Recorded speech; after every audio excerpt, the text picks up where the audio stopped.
Bueno, empecemos entonces.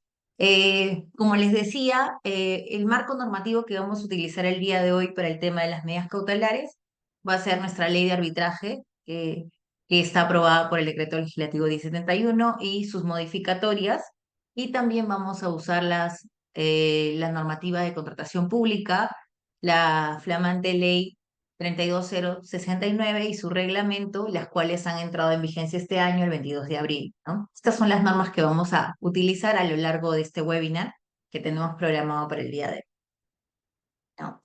Como les decía, vamos a entrar desde conceptos básicos, vamos a saber qué son las medidas cautelares, ¿no? Según la definición que les he puesto aquí, las medidas cautelares son decisiones provisionales y urgentes que buscan garantizar el resultado de un proceso, proteger los derechos de las partes involucradas y evitar que se produzcan daños irreparables antes de que se dicte la decisión definitiva, ya sea en un proceso arbitral, a través del laudo, o en un proceso judicial mediante una sentencia, ¿no?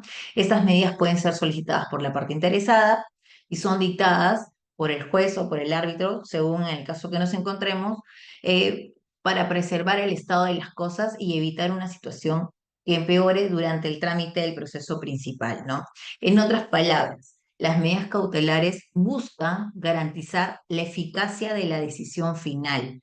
Si estamos ante un proceso judicial, buscar garantizar la eficacia de la sentencia que se dicte, o si estamos dentro de un arbitraje, garantizar la decisión final, que es el laudo arbitral, ¿no? Entonces, ese es un concepto general para tener presente qué son las medidas cautelares y cuáles son las características básicas de estas medidas cautelares.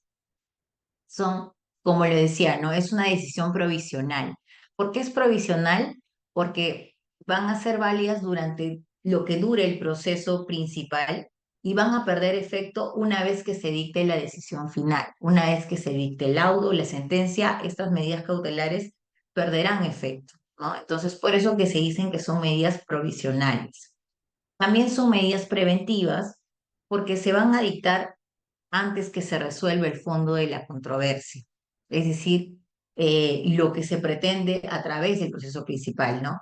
¿Con qué finalidad se van a dictar estas medidas? Para evitar que durante lo que dura el proceso se produzcan daños en contra de una de las partes, ¿no? Y son instrumentales porque son un medio para asegurar el resultado del proceso principal. También se dice que son restrictivas porque pueden limitar derechos, ¿no? Hay medidas cautelares que se dictan en procesos eh, que privan la libertad, por ejemplo, en un proceso penal, o en temas civiles que privan los derechos de la propiedad. En temas privados se priva la actividad comercial, ¿no? Entonces, siempre con el fin de proteger los derechos e intereses legítimos, ¿no? Entonces, estas son las características básicas que tienen todas las medidas cautelares, ¿ya? Y que debemos tener en cuenta. También debemos tener presente cuáles son los requisitos de las medidas cautelares para la concesión de estas, ¿no? Entonces, en materia arbitral, los requisitos son los mismos que se aplican para una medida cautelar que se dicte en sede judicial, ¿ya? Entonces, no, los requisitos no van a cambiar, ¿ya? Pero sí hago un distingo aquí, que los requisitos para la concesión de la medida cautelar son tres, y el requisito de ejecución de la medida cautelar es solamente uno. ¿Por qué? En cuanto a los requisitos de concesión, encontramos a la famosa verosimilitud del derecho, ¿ya? Que no es otra que la apariencia del derecho. Es decir, que cuando el árbitro o el juez evalúe este requisito, no tiene que tener certeza en sí de que sea que el derecho que corresponde, sino basta que haya una somera apariencia para que este requisito se cumpla. ¿Ok? En cuanto al peligro en la demora, ya, esto se da cuando, por el tiempo que dura el proceso, entonces se puede poner en riesgo el derecho en discusión del proceso principal, ¿no? Y con esto perjudicar la eficacia del auto. Por eso que se dice que este requisito tiene que ser acreditado siempre en cuando la demora del proceso principal pueda generar un perjuicio a la parte que solicita la medida, ¿no? En el caso de la adecuación, sí implica que las medidas cautelares sean congruentes con lo que se pide en la demanda o en la reconvención, ¿no? Tiene que haber una relación, pues lo que yo pido en mi demanda o en mi reconvención tiene que guardar un nexo con el pedido cautelar, si no, no serían congruentes, ¿no? Y también debemos tener en cuenta que lo que se pretende garantizar tiene que ser proporcional, ¿no? Que la parte que sea afectada con la medida cautelar no se vea tampoco perjudicada, ¿no? Entonces, y por último, tenemos el último requisito, que es el requisito de ejecución de la medida cautelar, que es la conocida la contracautela, que busca garantizar la reparación de los daños ocasionados por la ejecución de la medida. ¿Por qué digo esto? Cuando uno pide una medida cautelar, sea en sede judicial, sea en un arbitraje, para la concesión de la medida tienen que cumplir esos tres requisitos. Muchos en su petitorio cautelar indican eh, que la contracautela sea fijada por el juez o por el árbitro.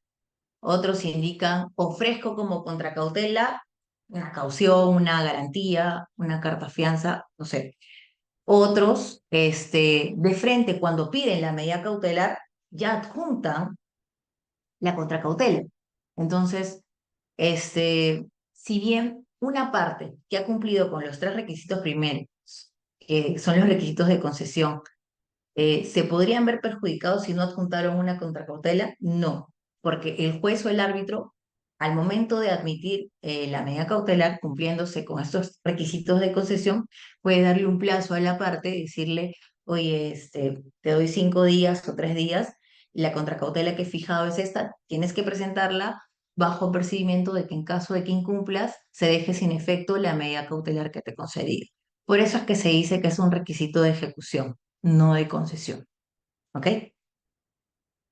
Y bueno, la finalidad de todas las medidas cautelares es evitar un daño grave e irreparable, que se mantenga o se preserve el statu quo, que se garantice la eficacia de la decisión final, del laudo, de la sentencia, y que se prevenga la frustración del procedimiento arbitral.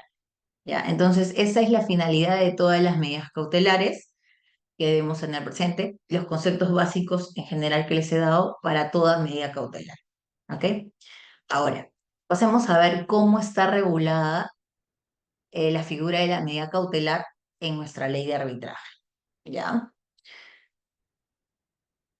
Eh, Nuestra ley de arbitraje está aprobada por el Decreto Legislativo 1071 y esta figura de las medidas cautelares se encuentran contenidas ahí, y no solamente en nuestra ley, sino también en jurisprudencia nacional amplia que tenemos, y también esta figura también es usada en el derecho internacional, ¿no?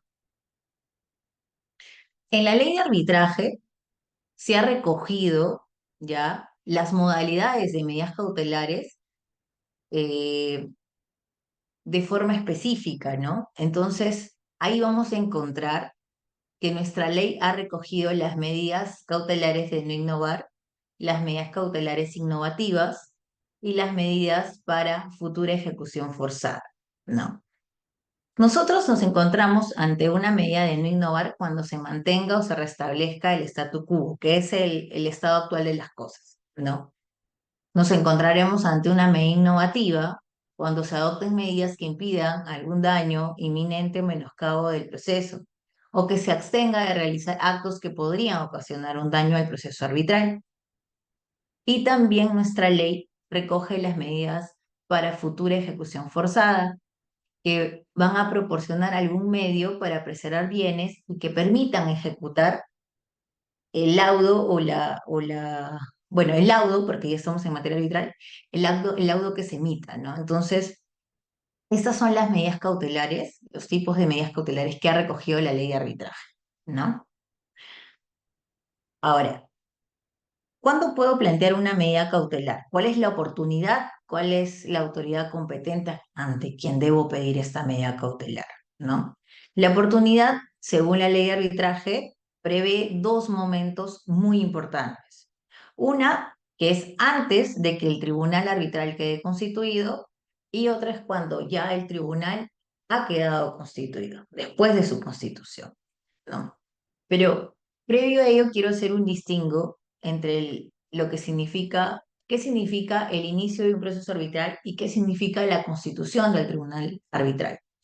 Cuando nosotros hablamos del inicio del proceso arbitral, estamos hablando que un proceso arbitral inicia con la presentación de una solicitud de arbitraje, ¿no? Sea que estemos ante un arbitraje ad hoc o un arbitraje institucional. Cuando estamos en un arbitraje ad hoc, la solicitud de arbitraje se dirige a la parte contraria, ¿no? Y cuando estamos ante un arbitraje institucional, la solicitud de arbitraje se presenta ante la institución arbitral que es elegido, ¿no? Ahí estamos hablando del inicio del proceso arbitral con la solicitud. Pero cuando nosotros hablamos de la constitución del tribunal arbitral, estamos hablando de que la constitución se da cuando el árbitro único acepta el cargo encomendado, el cargo de árbitro, o cuando nos encontramos ante un tribunal arbitral conformado por 3 miembros, cuando el último de los árbitros cumple con aceptar, ahí estamos hablando de la constitución del tribunal arbitral, ¿no? Entonces, es importante tener claro cuándo se inicia un proceso arbitral y cuándo está constituido, porque en base a eso, vamos a saber cuándo debemos plantear nuestra medida cautelar, ¿no?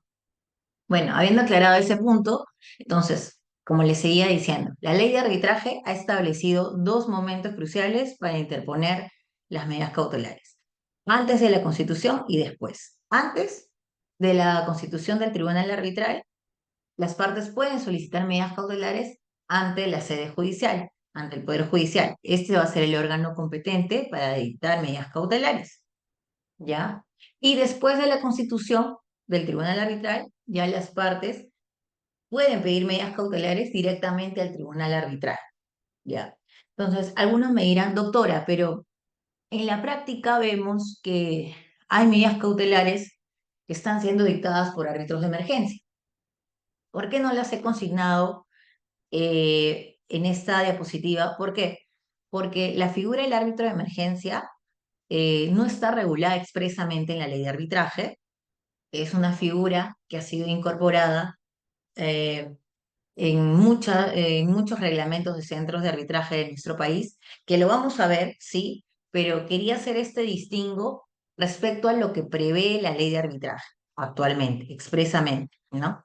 Pero si la ley de arbitraje lo previera, sería mejor, pero actualmente no lo prevé, pero debemos indicar que el tema del árbitro de emergencia se da también antes de la constitución del tribunal arbitral, ¿no? Entonces, eh, sí lo vamos a manejar, pero quería hacer este distingo porque no lo había puesto, ¿no? Bueno, entonces, cuando nos encontramos eh, ante, cuando todavía no hay una constitución del tribunal arbitral, entonces la parte interesada debe pedir la medida cautelar ante esa instancia, siempre y cuando no se encuentre constituido, ya lo habíamos dicho, ¿no? Pero también debemos indicar que el hecho que la parte interesada recurra a la sede judicial no significa que la decisión que emite este despacho sea incompatible con el arbitraje, ni tampoco va a significar que la parte interesada esté renunciando al arbitraje, ¿no? No debe ser interpretado de esa manera, ¿no? Ahora, el órgano competente en sede judicial para dictar medidas cautelares es el juez subespecializado en lo comercial, y en caso de que no exista un juez especializado en lo comercial, será el juez civil del lugar en que la medida deba ser ejecutada o del lugar donde la medida deba producir su eficacia. ¿Ok? Esa es la competencia que debe tener la autoridad judicial, y en caso de que yo como parte que he solicitado la medida cautelar y se me haya concedido la misma, yo como parte interesada debo iniciar el arbitraje dentro de los 10 días hábiles de concedida la medida cautelar, porque si no, mi medida cautelar que me han concedido en sede judicial va a quedar caduca de pleno derecho. ¿Ok? También, si se me ha concedido esta medida cautelar, Y si ya he iniciado el arbitraje, esto es, si he presentado mi solicitud, pero todavía no se ha constituido el tribunal arbitral, dentro de los 90 días, mi medida cautelar también caducará. Por eso es importante que se constituya el tribunal dentro de los 90 días para que la medida dictada en sede judicial se mantenga. ¿Ok?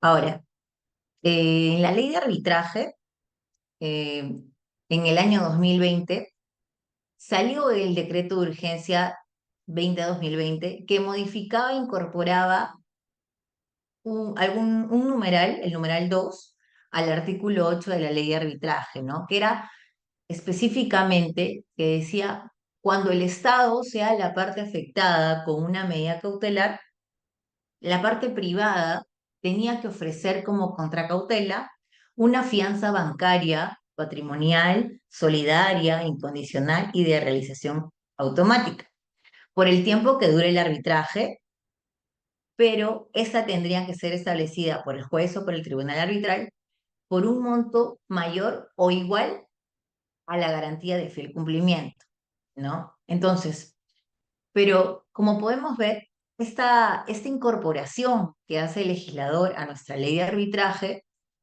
suena un poco como que favoreciera a una de las partes. Y nosotros debemos tener presente que en el arbitraje, sea el Estado o sea quien fuere, las partes somos iguales. No debe haber un trato diferenciado, ¿no? Siento que en este extremo el legislador tira la balanza para uno de los lados, ¿no? Entonces, este, y siento que sea quien sea que pide una medida cautelar, y si el juez o el tribunal lo dispone, se debe presentar la contracautela, ambas, ¿no? Sería mucho más coherente si el legislador hubiera dicho que quien pida tendrá que ofrecer pues una contracautela equivalente a la garantía de fiel cumplimiento, no necesariamente el privado, ¿no? Porque siento que, ¿qué pasa si un privado tiene problemas de liquidez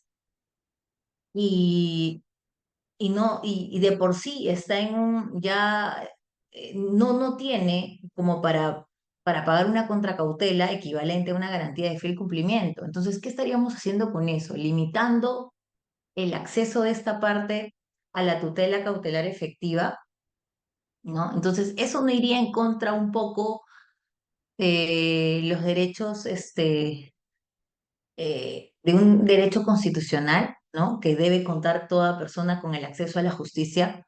No sé, es bastante controversial, ¿no? ¿O qué pasa si mi pretensión cautelar es mucho menor a lo que equivale una garantía de fiel cumplimiento, ¿no? Este, ¿sería viable eso, que el juez o el árbitro me imponga una contracautela mayor a mi pretensión cautelar?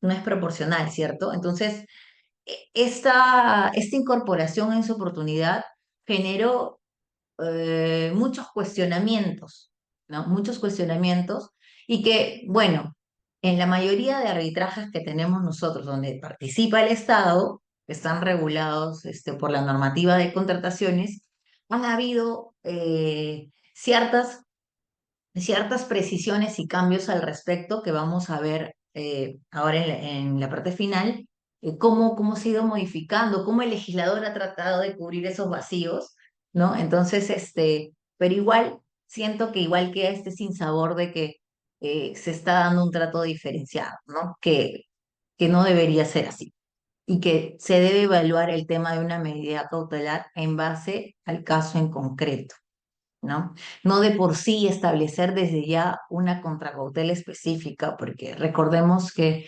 para pedir una medida cautelar se debe evaluar el supuesto en específico, ¿no? No todos los supuestos son iguales. Aquí tengo algunas preguntas, ¿no? ¿Por qué se exige una garantía al privado y no al Estado? ¿No? Como lo había dicho, siento que acá hay un trato diferenciado, hay una balanza a favor del Estado, ¿no? Se vulnera el principio constitucional de igualdad, que forma parte de la tutela cautelar efectiva en el arbitraje, y es que no va a importar cuál sea la medida cautelar ni el grado de afectación, sino que el solicitante de la medida cautelar de por sí debe presentar una carta fianza conforme a lo fijado en la ley, ¿no? También se debe resaltar que el Estado, eh, como le decía, ¿no? O sea, lo más justo hubiera sido que el Estado también presente una garantía si solicita una medida cautelar, lo cual haría un poco más equitativa y justa esta incorporación normativa, pero eso no sucede según lo establecido por el legislador. Y como lo repito, ¿no? Esta norma está enfocada a beneficiar a una parte en contra de la otra, lo cual va en contra de nuestra Constitución, ¿no? Y otra pregunta que realicé es, ¿qué quiere decir que un privado, qué pasa en los casos donde un privado no tenga capacidad de asumir costos, ¿no? Entonces no va a poder acceder a una tutela cautelar efectiva. Entonces, la respuesta es obvia, ¿no? Si hay falta de liquidez o hay problemas económicos por parte de un privado, va a ser difícil que pueda acceder a una tutela cautelar efectiva, ¿no? Y se le va a limitar el acceso, evidentemente, a la justicia, ¿no? Dejándolos a muchos privados en indefensión. Entonces, esa no es la idea eh, que se espera, ¿no? Entonces, debemos tener en cuenta mucho ello, ¿no?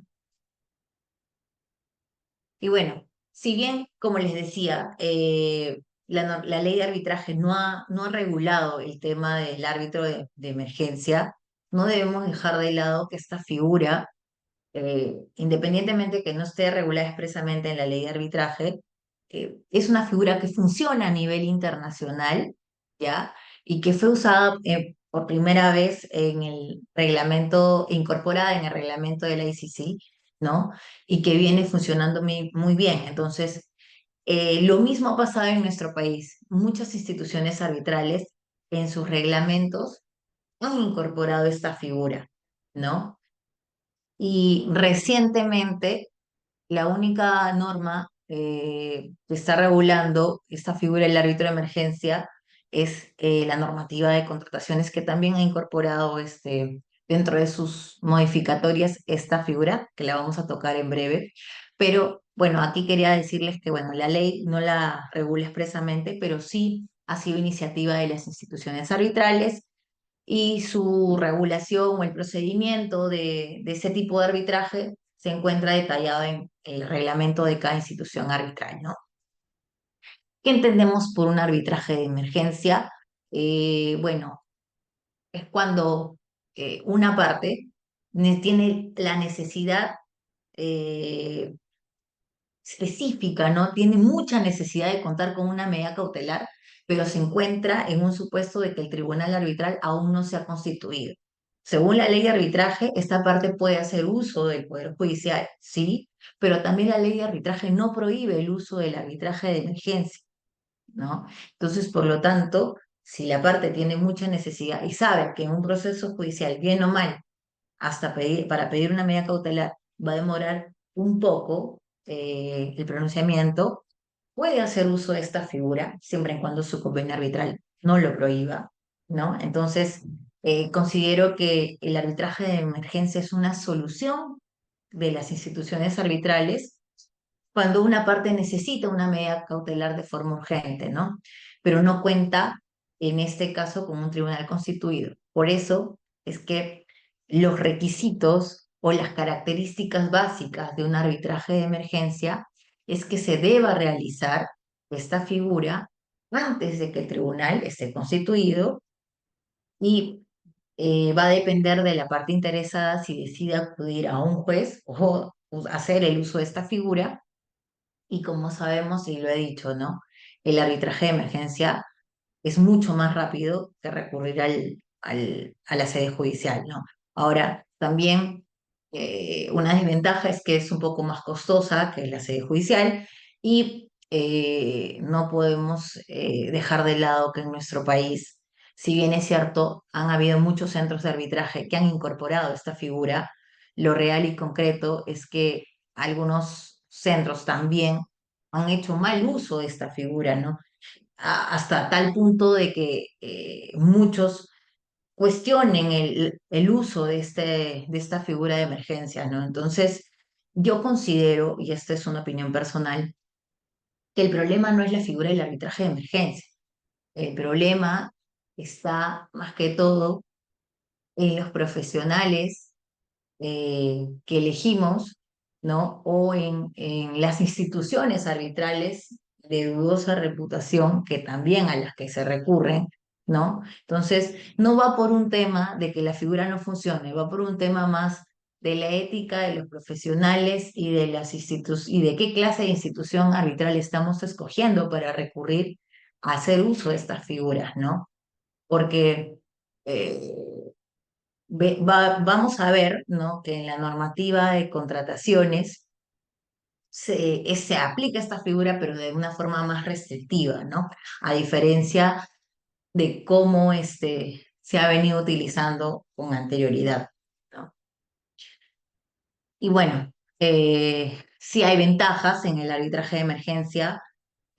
Como sabemos, el arbitraje de por sí, el arbitraje es confidencial, salvo pacto en contrario, ¿no? Por tanto, el arbitraje de emergencia también, porque el arbitraje de emergencia es un tipo de arbitraje, ¿no? En el caso, a diferencia del Poder Judicial, que sabemos que así vayamos por una medida de emergencia, los procesos judiciales por reglas son públicos, ¿no? Y una ventaja muy importante de los arbitrajes de emergencia es la especialidad de los árbitros, ¿no? Eh, Dependiendo del tipo de arbitraje que tengamos y la materia que veamos, siempre recurrir a un arbitraje de emergencia, la institución arbitral, entiendo que lo designe, va a tener en cuenta la materia que se está viendo, ¿no? Y pondrá a un árbitro de emergencia que esté calificado para ver ese tipo de especialidad, ¿no? Entonces, eso es una ventaja muy importante y la celeridad sobre todo, ¿no? La decisión inmediata que tenemos en un arbitraje de emergencia a diferencia de lo que va a tomar el proceso judicial. Ahora, ya cuando tenemos un tribunal arbitral constituido, es decir, cuando vamos a pedir una medida cautelar ya en sede arbitral, ya, eh, esto sí está reconocido por la ley de arbitraje, ¿no? Cuando pedimos ya una medida cautelar con un tribunal constituido, vamos a tener en cuenta que la regla general en ese tipo que ha establecido la ley de arbitraje es que cuando una parte pide una medida cautelar, esta, por regla, tiene que ponerse en conocimiento de la otra parte. ¿Ya? Esa es la regla general.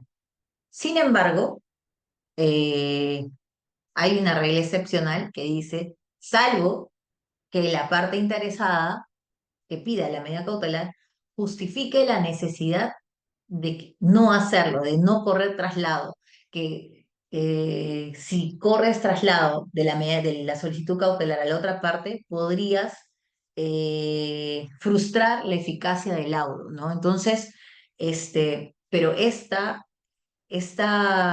regla tiene que ser justificada. No basta con que yo en mi escrito de solicitud cautelar diga, por favor, que no se corra traslado de la medida cautelar, por eso, por eso. No, tiene que ser justificada. Tiene que haber una razón que se acredite por qué no se debe correr traslado a la otra parte, ¿no? Y por qué podría perjudicar esto la eficacia del laudo. Entonces, eh, esto es la regulación que nos establece la ley de arbitraje. También nos indica que en caso yo no esté de acuerdo con la decisión cautelar que haya emitido el tribunal arbitral, puedo plantear recurso de reconsideración contra la decisión. Ahora, en el caso de la sede judicial, ¿no? Si supongamos que el juez dictó una medida cautelar y una de las partes no está de acuerdo, ahí en esa sede lo normal que plantean es la apelación o oposición a la medida cautelar concedida, ¿no? Entonces, ¿por qué hago esta referencia? Porque puede pasar de que en sede arbitral una de las partes cuestione y con el tiempo el tribunal arbitral quede constituido. Si queda constituido, ya la parte interesada deberá comunicar esto al juez para que el juez remita los actuados en la etapa en que se encuentren al tribunal arbitral. Y el tribunal arbitral tendrá que revisar esa apelación o oposición que plantearon en sede judicial, ¿no? Pero ya no la tramitará como una apelación o una oposición, la tramitará bajo la concepción de una reconsideración, porque recordemos que en arbitraje no existe la figura de la apelación, ¿no? Bueno, sigamos. Justo lo que les decía, ¿no? Que cuando se dicta una medida cautelar en sede judicial, eh, las partes pueden interponer, la parte que no está de acuerdo puede plantear apelación o un cuestionamiento que va a poder ser revisado ya una vez constituido el tribunal arbitral dentro del arbitraje, ¿no? También las partes que son las interesadas con la medida cautelar, como les decía, tienen que informar a la sede judicial que el tribunal ya está constituido y que tienen que remitirle toda la información, la sede judicial tiene que remitir toda la información al tribunal arbitral para que tome conocimiento del proceso cautelar, ¿no? Y esta autoridad judicial sí está obligada bajo responsabilidad a remitir el expediente. Ahora, eso no implica que la parte interesada puede sacar copias y remitirle todo el expediente cautelar de lo que tenga, ¿no? Puede hacerle conocimiento al tribunal arbitral, sí lo puede hacer, pero eso no enarba la responsabilidad que tiene la autoridad judicial, ¿no? Y lo último que pongo en esta diapositiva es el tema de la apelación, ¿no? Si te plantea la apelación en sede judicial, ¿qué pasa? No se resolvió y como la sede judicial tiene que remitir toda la documentación, quien va a resolver esta ya va a ser el tribunal arbitral, pero como les decía, en forma de reconsideración. Ahora, no olvidemos que según nuestra ley de arbitraje, el tribunal arbitral tiene la facultad de modificar, sustituir y dejar sin efecto las medidas cautelares que éste haya dictado o que se hayan dictado en sede judicial, ¿ya? A pesar de que en sede judicial no haya habido ningún cuestionamiento, ¿no? Entonces, este pedido puede ser realizado a pedido de parte a través de un cuestionamiento o puede ser realizado de oficio por el propio árbitro, ¿no? Si el árbitro le comunica un expediente cautelar que ha sido dictado pues en sede judicial, le han concedido una medida y este advierte que el análisis no es el correcto o que no se ha evaluado correctamente los requisitos para la medida cautelar, puede evaluarla de oficio, ¿no? Puede modificar la medida en algún extremo o puede simplemente dejarla sin efecto porque considera que la concesión no va o no sé, va a depender mucho de lo que evalúe al momento de revisar este cuaderno cautelar y la decisión sobre todo de cómo ha evaluado el juez, ¿no? En dicha instancia. Ahora, el tribunal también puede condenar al solicitante de la medida cautelar cuando considere que no debió pedir esta medida cautelar, ¿no? Porque dichas circunstancias le han causado un daño.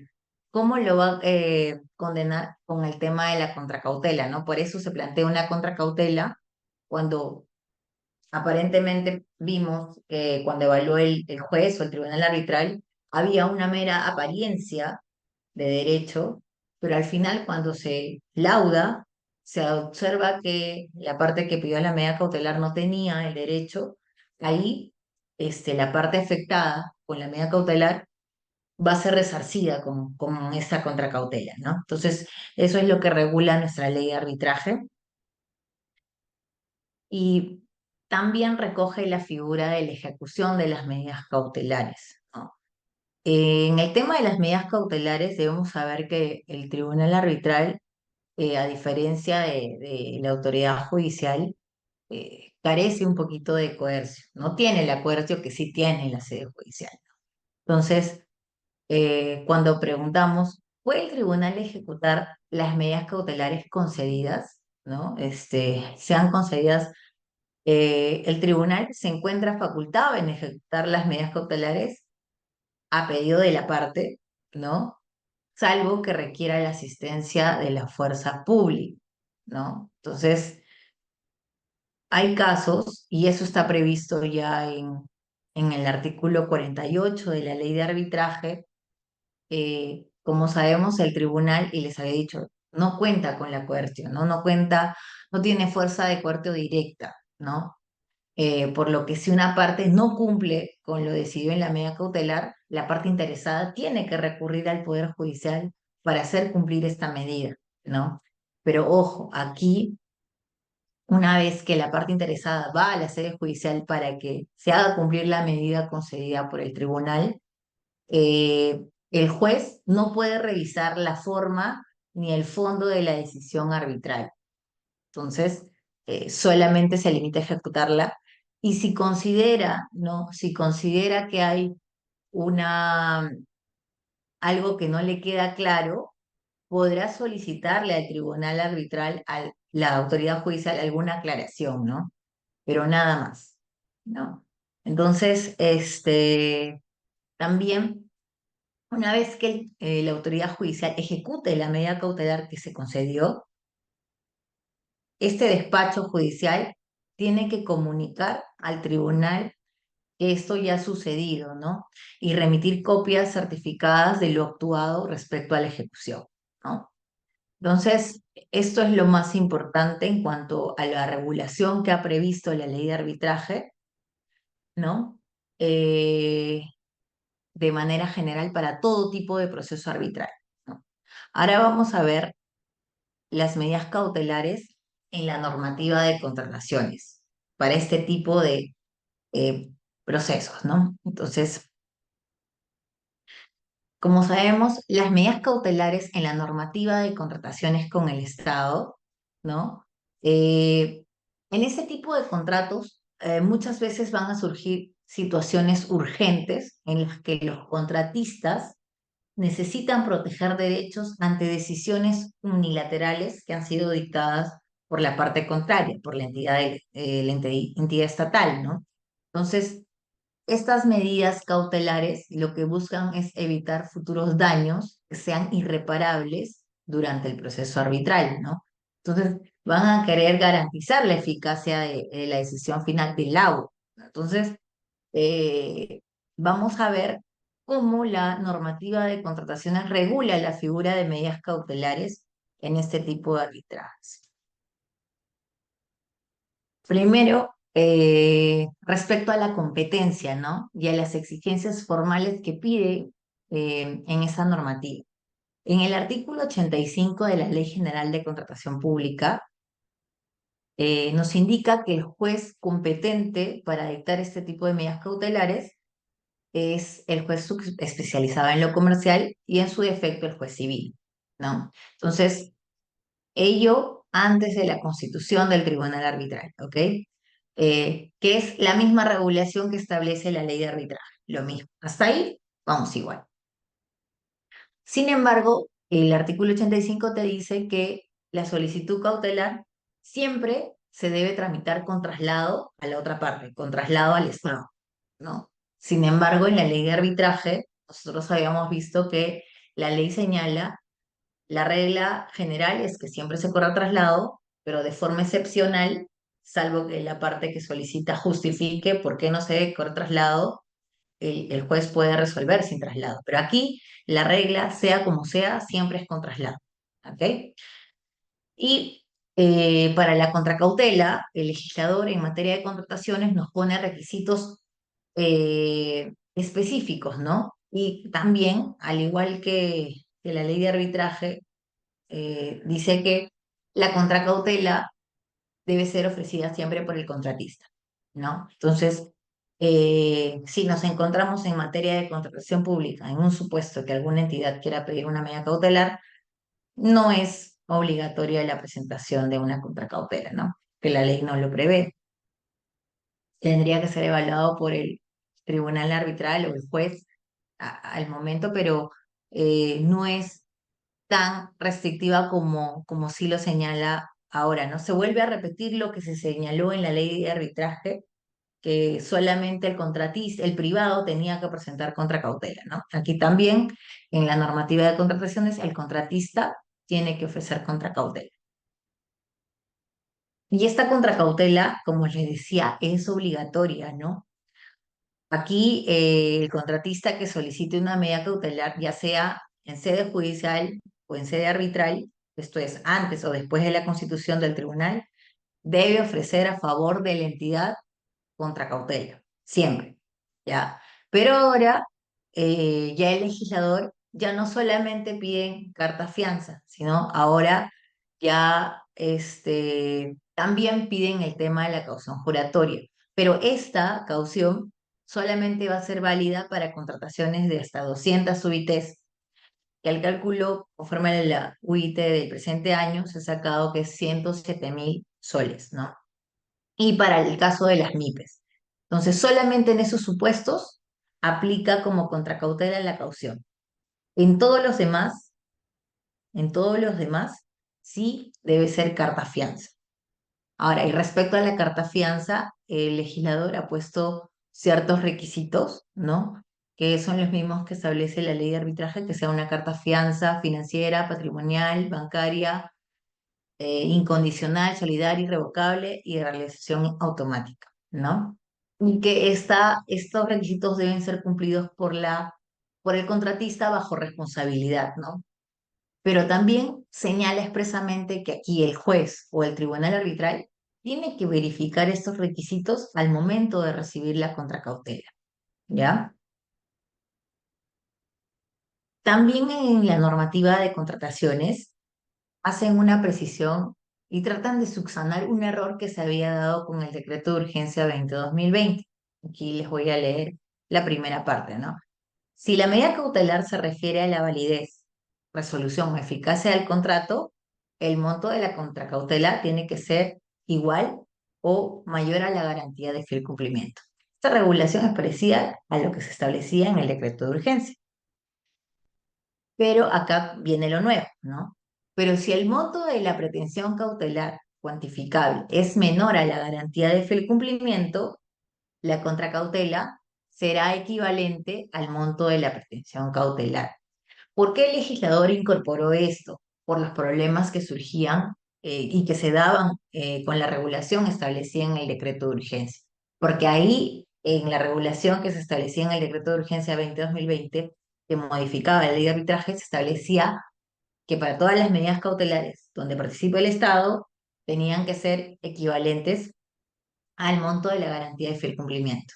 Entonces, como les decía, ¿qué pasaba en esos casos donde la pretensión cautelar era menor? No era congruente, no era proporcional. Aquí ya el legislador trata de modificar ello e indicar para esas pretensiones que son de cuantía menor a la garantía de fiel cumplimiento, la contracautela será equivalente al monto de la pretensión cautelar. Tratan de subsanar ese error, ¿no? Entonces, bueno, hay que tener presente esto respecto a la contracautela. También nuestra normativa de contrataciones señalaba una prohibición de las medidas cautelares de no innovar en las obras públicas. Esto está señalado expresamente en el literal E del artículo 85.1 de la ley, ¿ya? Donde señala que no proceden las medidas cautelares destinadas a impedir, paralizar o retrasar el inicio o continuidad de la ejecución de las obras en temas de salud, educación, infraestructura vial y saneamiento. Entonces, ¿esto qué quiere decir? Que si la entidad continúa la ejecución, el contratista no puede solicitar medidas cautelares de no innovar para bloquearlas, ¿no?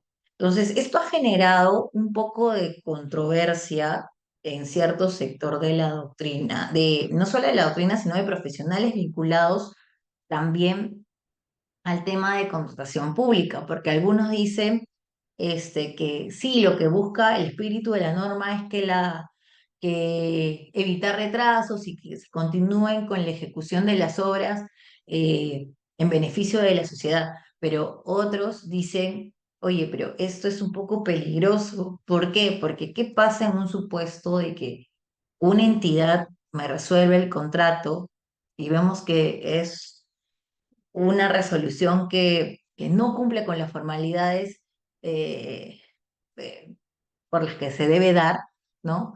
Y la parte que ha sido afectada con esta resolución de contrato de obra, la cuestiona dentro del plazo mediante un arbitraje, ¿no?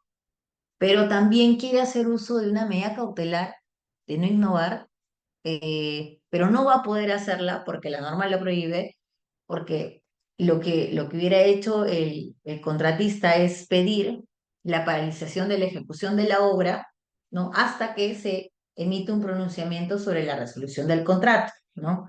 Pero esto se va a ver perjudicado porque ya la norma prohíbe hacer uso de estas medidas cautelares.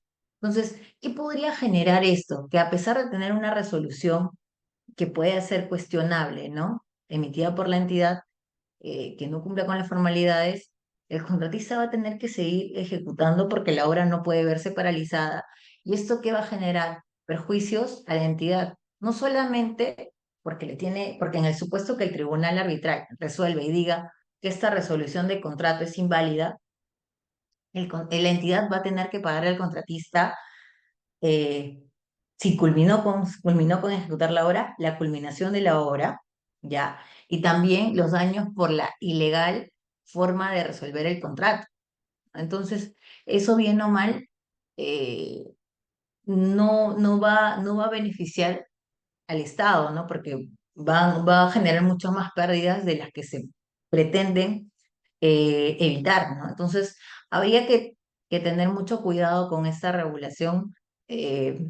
Considero que no debió ser muy restrictiva, pero bueno, es lo que han establecido en nuestra normativa, ¿no? Y bueno, también se señala en la ley de arbitraje las causales de nulidad de la medida cautelar otorgada. Si yo cuento con una medida cautelar que no cumple con los requisitos de competencia, es decir, que no se ha planteado ante un juzgado comercial, subespecializado en lo comercial, o en su defecto en un juzgado civil, pues la medida cautelar otorgada será nula, ¿no? O si, conforme a lo establecido en nuestra normativa de contrataciones, se ha emitido una medida cautelar sin correr traslado a la otra parte, también será nula, ¿no? O si no se ha cumplido con los requisitos para la contracautela, también sucede lo mismo. Entonces, a tener mucho cuidado con ello, porque si no, nuestra medida cautelar otorgada va a ser declarada nula, ¿no? Si no se cumple con estos supuestos. Eh, y bueno, nuestra normativa de contrataciones sí ha regulado con el arbitraje de emergencia, pero para que haya arbitraje de emergencia y este proceda, solamente va a proceder si el convenio arbitral señala expresamente la realización del arbitraje de emergencia y haya señalado que este tipo de arbitraje tiene que ser administrado por el mismo centro que va a ver el arbitraje principal, ¿no?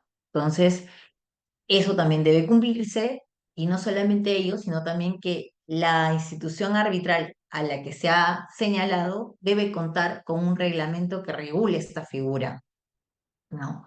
También se señala que no procede el arbitraje de emergencia en los arbitrajes ad hoc y que si no se cumplen con estas condiciones, la medida cautelar que se emita en el arbitraje de emergencia también será nula. Entonces, aquí vemos que la figura del arbitraje de emergencia, como les decía, está siendo más restrictiva, ¿no? Que sí o sí para proceder con el arbitraje de emergencia tiene que estar regulado. eh, lo cual, la finalidad que ha querido dar el legislador es limitar el mal uso de estas órdenes, ¿no? De estas decisiones de emergencia. Como les decía hace un momento, ¿no? No se trata de la figura que sea una mala figura o de un mal uso, sino va a depender mucho de a qué institución recurramos. Yo siempre les digo a las partes de un arbitraje, o en las personas que me siguen en este tipo de webinars, ¿no? Siempre es muy importante evaluar a qué institución arbitral vamos. Siempre hay que ver mucho el tema de cómo resuelve, la calidad de profesionales que tienen en su staff, ¿no? Hasta incluso para designar un árbitro también es muy importante eso, ¿no? Evaluar sus cualidades, su experiencia, el tiempo que tiene el árbitro, su especialidad, ¿no? Eso es muy importante al momento de poder recurrir a ese tipo de arbitraje, ¿no? Hace mucho tiempo, también cuando pasaron los problemas de los casos de Odebrecht, fueron mucho en contra del arbitraje ad hoc, ¿no? Y, y, este, y lo vetaron, ¿no? Poco a poco el arbitraje ad hoc fue desapareciendo, el legislador lo fue sacando en materia de contrataciones y prevaleció más el arbitraje institucional, lo cual no, nunca he compartido esa postura, pero bueno, o sea, como les digo, el arbitraje ad hoc al institucional, ambos son buenos siempre en cuando va a depender de los profesionales que están detrás de ellos, ¿no? Entonces, por eso les digo, mucho cuidado con ellos, siempre hay que evaluar esos aspectos. Hay veces, eh, nunca falta una persona que no cuente con ética y nos malogre este tipo de figuras tan importantes que vienen funcionando a nivel internacional, ¿no? Y bueno, como conclusiones finales, ¿no? Con la normativa de contrataciones, las medidas cautelares están siendo limitadas, que no se pueden plantear medidas cautelares de no innovar en obras esenciales en materia de contratación pública. Eh, la contracautela es un poco robusta, ¿no? Y va a complicar el acceso a muchos contratistas, ¿no? Porque si ya de por sí están en un proceso arbitral y viendo un tema de una controversia de resolución de contrato, ampliación de plazo o liquidación, saben que van a tener que mantener la garantía de fiel cumplimiento hasta que se resuelva el laudo final, pero además tienen que sumarle a ello una contracautela que va a ser equivalente a otro 10% que equivale a una garantía, ¿no? Entonces, eso va a limitar un poquito el acceso a los contratistas, ¿no? Ahora también, como conclusión, el procedimiento que exige la normativa de contrataciones, que siempre las medidas cautelares sean con traslado a la otra parte, y en el arbitraje de emergencia las reglas más restrictivas que se han planteado, que solamente va a proceder si está pactado, ¿no? Y bueno, eso es todo. Espero que haya quedado clara la charla de hoy. Muchísimas gracias a todos los participantes.